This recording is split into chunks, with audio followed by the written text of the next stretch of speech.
All right, everybody, welcome back to Horn Takes, your Texas sports talk destination. I am your host, Sean Redfern. It's been too long. I didn't get to do a show last week. I was out of town on travel. Just could not get home and get it fit in. So I apologize for that. But we're back on Sunday. Man, what a pretty dominant 52 to nothing win for the Texas Longhorns over the Colorado State University Rams. Wasn't the prettiest game, but it certainly for a game one was pretty dominant. Are there things to fix? Sure, there are, but that team looked pretty good in week one against a not a great opponent, but they made a not great opponent look like a not great opponent, and I think that's all a team can do in week one that's playing not a great opponent. Not everybody has a big time matchup in week one, and so all they can do is go out and just put a ass kicking on somebody they should go out and put an ass kicking on. That's exactly what they did. We'll have our week one initial reactions, and by initial, I mean I have not rewatched the game. I was in the pool yesterday watching the game. I had myself a lot of Coors Lights. I tweeted earlier in the day that it was going to be a bad day to be a Coors Light. It was hot outside. I was really thirsty. College football was on for the first real weekend of the season, and when those things happen, folks, I enjoy several to way too many adult beverages, and yesterday was definitely no exception. So yeah, on these initial reaction type shows, I will probably say something completely stupid, and that's okay. I'll go back and rewatch the game today, tomorrow. We'll do another show tomorrow afternoon where we will clear all that up. Any mistakes I made, I own up to them. I'm not afraid to say when I'm wrong. There's a lot of guys out there afraid to say when they're wrong. I'm absolutely not. So I'll give my week one just initial reactions, sort of from the gut as the game was happening, and then we'll do Texas trivia and we'll give away a pair of Mississippi State tickets down in DKR and a parking pass to that game. One of our winners, I need to reach out to him on Twitter, but one of our winners should have been at the game yesterday. Saw a hell of a game. So uh, be sure to watch the YouTube video and learn how you can do that. We'll talk about it a little bit more a little bit later. Check us out on Twitter, TikTok, and YouTube at Horn Takes. If you just like to listen to podcasts, we're on Apple Podcasts, iHeart Podcast, Spotify, probably a ton of other podcast places. If you don't like any of that or you don't have any of that and you really want to check out the show, you can go to horntakespodcast.buzzsprout.com. And that's sort of the jump off spot for our podcast here. Week one, initial reactions. Let's talk about it. We went into this game. Uh, we got a chance on Saturday morning to sort of put a TikTok video together where I talked about what I thought, my prediction of the game was going to be. Like, this is how I think the game's going to go. So that's out there. I threw this tweet up about what I wanted to see out of the offense and defense. And these are some things that I intended on talking about on a show on Friday, but again, just couldn't make it work. So what were we looking for? And this is just my personal stuff. This is just kind of what I was looking for the team to be able to do in week one against a decent opponent. I'm not going to lie, Colorado State severely overmatched from a manpower perspective in that game. But they're not a complete sorry piece of crap team either. So this is what we were looking for. We wanted to control the line of scrimmage on offense. We wanted lots of touches for Jaden Blue and Trey Wisner. And we were really just looking for Quinn to deliver the ball efficiently. I said it. I don't know where I said it. I think I said it in my prediction video uh, on TikTok. I didn't need Quinn Ewers to come into this game and try to be the best quarterback that's ever played college football. I don't think we need Quinn Ewers to do that at all the rest of this season. I don't think Quinn Ewers is going to have to win a single game by himself for this Texas offense. Um, there's just so much talent across the board on this offense. The offensive line is really good. We just need him to find open guys, deliver the ball efficiently, and keep the ball clean. That's it. keep the team rolling, baby. That's all we need him to do. Lead, deliver the ball, don't make any mistakes. And we certainly didn't need Quinn to be Superman against Colorado State. On the defensive side of the ball, I was really looking for a pass rush out of the edge. We have talked at length on this show about just the pass rush since Steve Sarkisian got to Texas, especially off the edge. It's just not been good. It's gotten better. I feel like every single season it's gotten a little bit better, but it has not been sort of that dominant pass rush that you'd really like to see, and which really makes it tough on opposing offenses to do anything against you. Just hasn't been there. So they brought in Trey Moore. You got a Colin Simmons out of the 2024 recruiting class. Trey Moore was a transfer out of UTSA. You got Barron Sorrells, a guy that's been in the program for a long time, and again, 5.5 sacks is his top number for a season. He did that 2 seasons ago, and then you got uh, what's that cat's name? I can't think of his name. The big kid out of Austin Westlake, not the one that was hurt most of last. Well, he was hurt a little bit last season, but um, man, I can't believe I can't remember this kid's name. Anyway, he had Ethan Burke. My God, thank you. Ethan Burke had 5.5 sacks last year on a shortened season because due to injury. So uh, I think it's almost there, right? But we've got all these new pieces. We've got the aforementioned Colton Vosick, who was hurt all his freshman year, didn't even get an opportunity to contribute at all. And he's a freak, man. That dude is a freak athlete. So there's a lot of bodies there. You look at Justice Finkley coming back as well at the defensive end position. A lot of bodies that can help you get some pressure off the edge. It's probably, if you just look at talent, the best assimilation of defensive end type talent Texas has had since Steve Sarkisian has been on the 40 acres. So we wanted to see that. And then we certainly wanted to see some disciplined back end play out of that Texas secondary. Secondary last year, uh, not that good. And at least part of that is because of none of that pass rush that we were talking about. But they missed assignments a lot. They gave up a lot of big plays. Um, a few times they just had completely busted coverages where teams were able to get just simple big chunk plays or touchdowns or things like that. So wanted to see the back end be a little more disciplined. Had a lot of guys transfer out, so kind of a whole new group of guys starting together for the first time. And then overall, we wanted to see no injuries and we wanted to see no procedure penalties. And probably asking for no procedure penalties is probably a little bit greedy.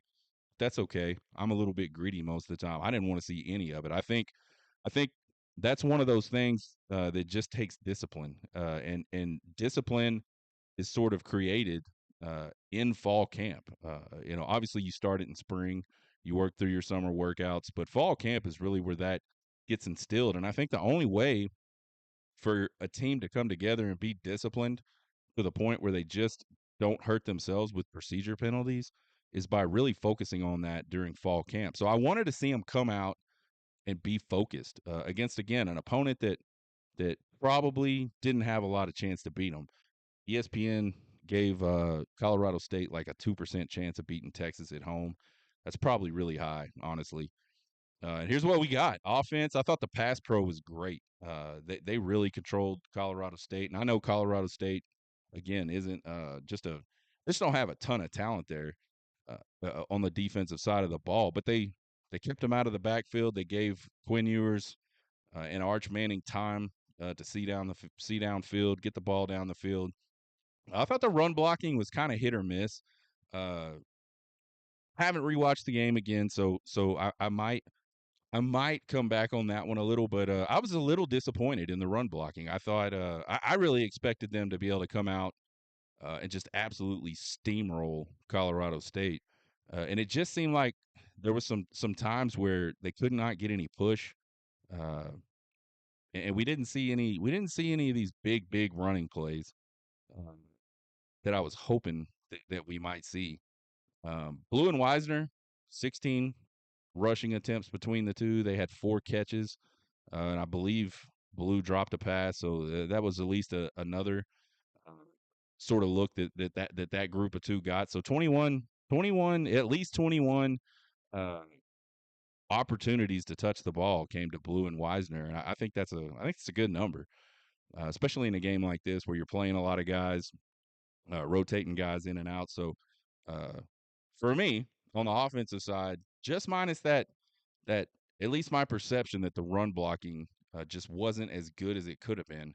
I think we hit all the check marks on the offensive side of the ball. Defensively, we had 0 sacks. We had a few pressures, some off the edge. But I think a lot of that was just the fact that Colorado State was really trying to get the ball out quick. I don't think I think they knew they couldn't hold up on the edge. They never really uh, took a lot of shots down the field. The only one I can remember was the one that got picked off, even that was a sort of a quick type. I mean, he didn't stand back there for very long. He kind of took his drop, saw what he wanted, and let it go. So uh, again, the one time uh, they did get pressure, he got rid of the ball. One of the main times I remember them getting pressure, it actually Vernon Broughton got it up the middle, which we've been accustomed to seeing the last few years of the defensive tackles really wrecking shop, but Barron Sorrell was right there as well. So I cannot really. You're disappointed with 0 sacks. I would have loved to see more pressure, but I think you really we really didn't get a good opportunity to get too much pressure off the edge. I think the other thing you got to think about is very vanilla game plan on both sides of the ball, offensively and defensively. So that certainly more than likely uh, aided in some of that. So uh, we wanted to see a disciplined secondary, right?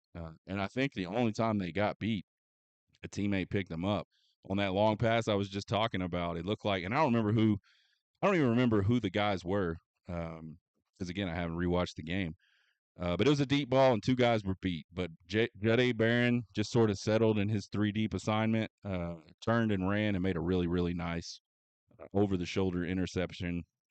Returned it quite a long ways right there before sort of the end of halftime, the end of the first half there. So overall, nobody was injured. I mean, surely someone got nicked up a little bit. That's football, happens every single game. But no notable injuries whatsoever. I believe there was a false start early on. We talked about the procedure stuff. I think that's pretty much what derailed Texas's first drive in the game. But after that, I cannot recall another like offsides or false start type penalty for the University of Texas. There probably was some. I just don't recall them. But so really clean game procedurally for Texas. So I think that's good. I think that shows again that the team spent a lot of time focusing on what they needed to be doing in fall camp, and that's what carries over into game one when it's hot, when you're tired, when sort of the excitement of being in your first game is kind of worn off a little bit. You got to get back to business, and you got to focus, and you got to do the simple stuff. You cannot hurt yourself. So I don't know. Pleased with the overall sort of effort from the team based off of the things I was looking for in this team. If you guys got things you were looking for, let me know. Shoot me an email, horntakespodcast@gmail.com. Uh, 10 thoughts before I do watch this replay. These are just my random, again, some of these might be wrong. Some of these might be conclusions. The conclusions that led me to some of these thoughts may not be right. And if they're not, we'll correct that on the show tomorrow. I do not think the run defense will be as good as last season, but I think they'll be good enough. They got gashed a few times in this game, and I feel like they did not control the line of scrimmage in the run game as much as they should have against Colorado State. To my knowledge, Colorado State does not have any top offensive linemen on that team at all. Like, and I say top, like tops in college football. I don't think they've got anyone near that.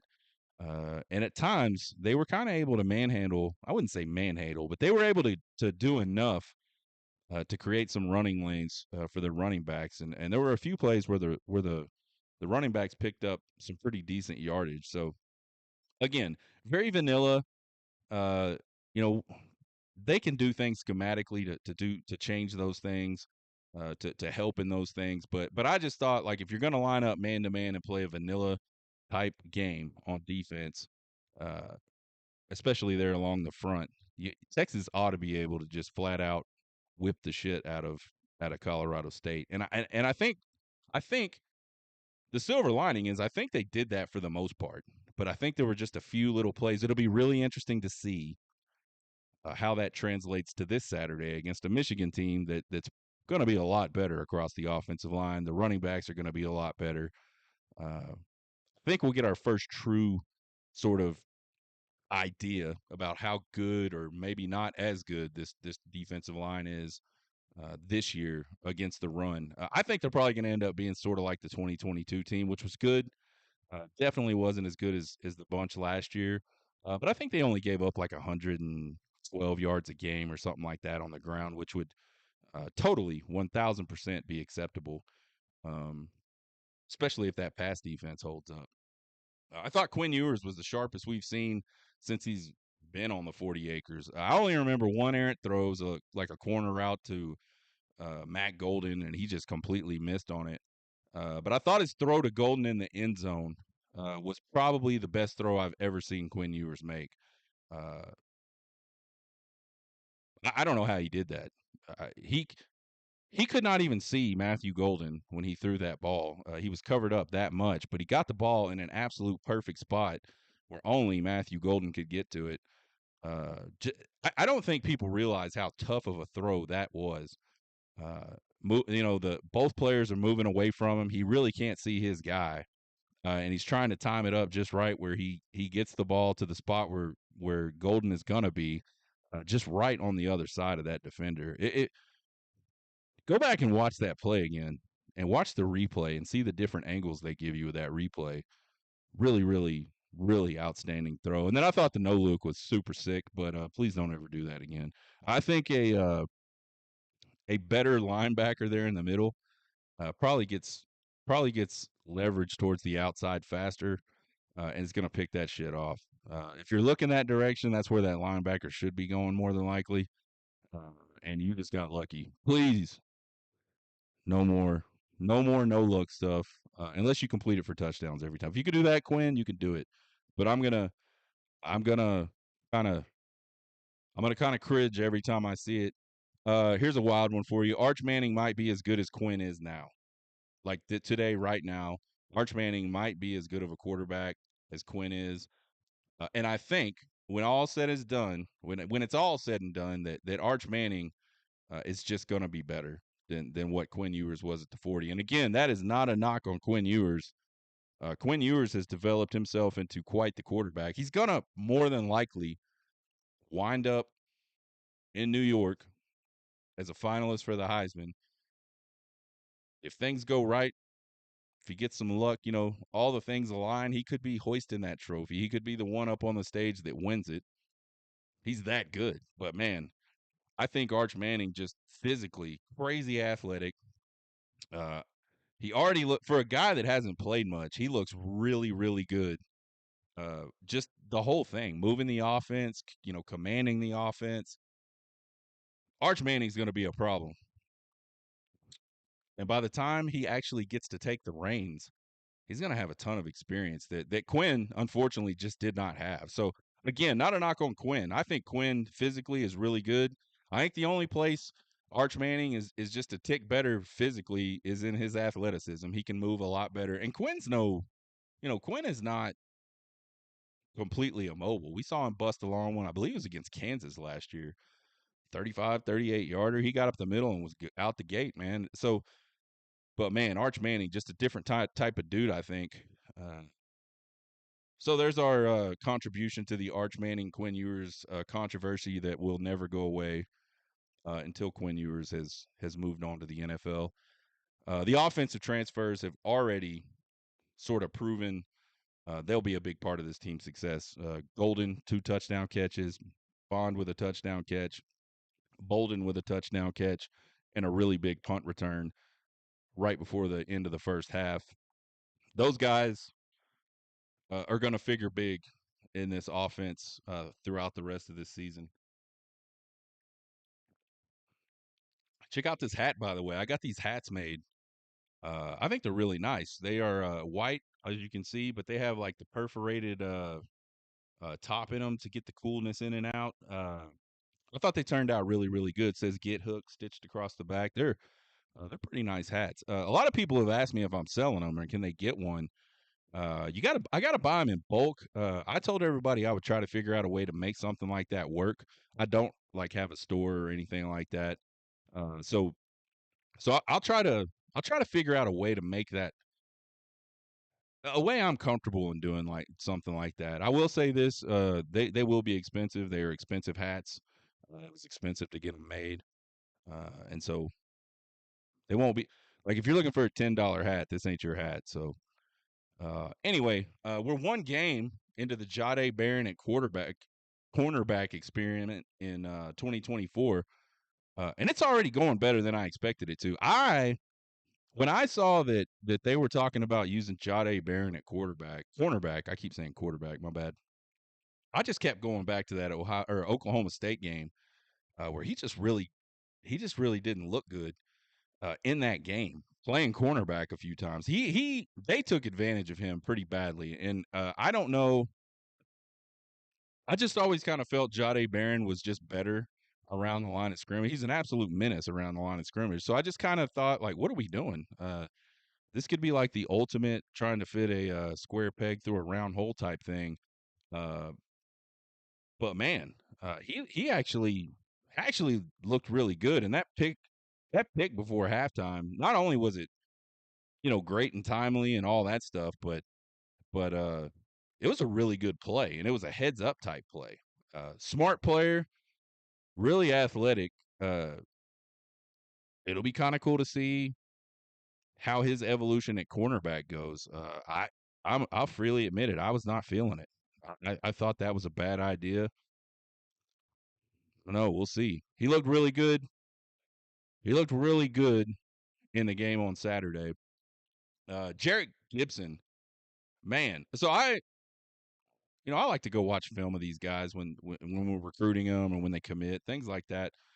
And Jarrett Gibson was a guy that I'll be honest, I was kind of confused why he was the number one rated running back in his class. Not that he's bad or anything, but I don't know. Maybe it was just the film I was watching. I don't know.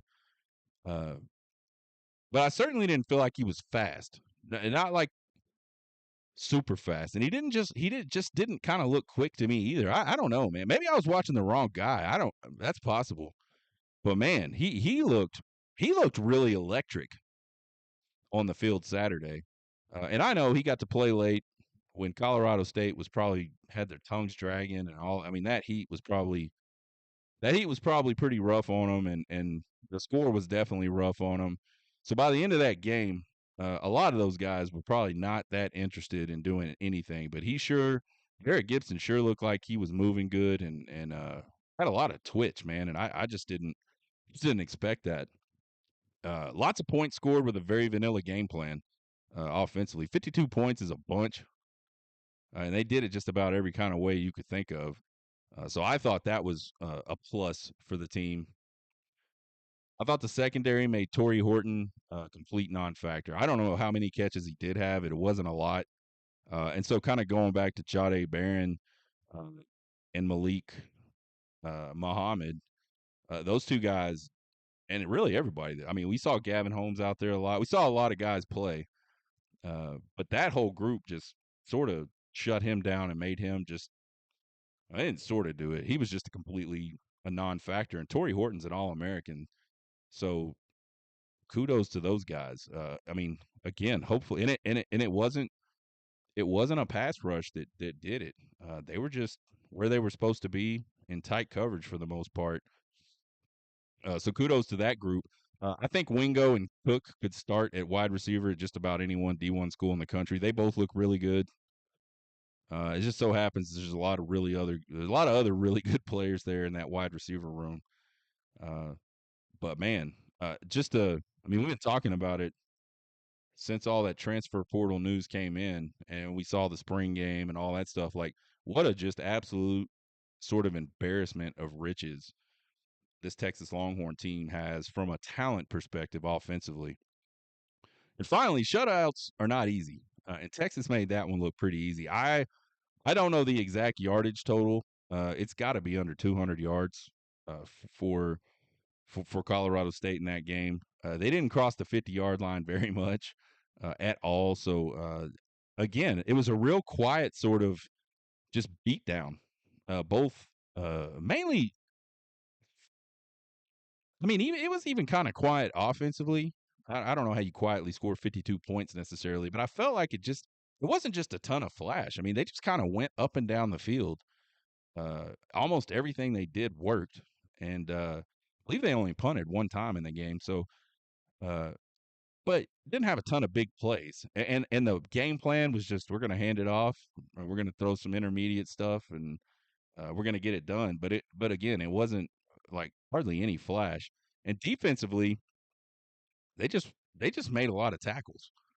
They just kind of won a lot of one-on-one battles and made tackles and stayed in front of, kept the ball in front of them and all that stuff. So uh, exciting. I don't know. I'm trying to remember the last time. It's probably going to sound stupid. The last time Texas shut somebody out was probably like last year or something. I don't know. Always good to shut somebody out though. Our prediction was 41-13 for this game. We thought that I thought the team might come out a little flat. I mean, you got not a great opponent. We've seen them come out flat early in seasons the last few years. These early season games. Some of them they just haven't, especially against real, lesser opponents. They just haven't looked focused and really ready to play.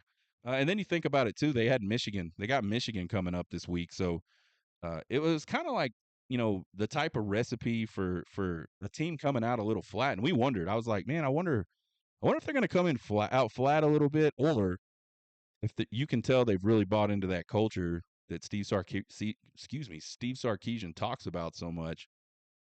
The standard is the standard, and I thought they absolutely did not come out flat. They looked really good, and I thought that Colorado State might have a little more success through the air than they had. They really just couldn't do anything, and so again, I was wrong, way wrong. I thought the points were too much. Like if I try not to bet Texas games because I find I get too emotional. And what I mean by that is I don't feel like I try to analyze what's going on with the bets and the odds and all that with Texas. It's more of like an emotional thing, like, oh, they're gonna kill this team, or oh, they're gonna suck and not play well.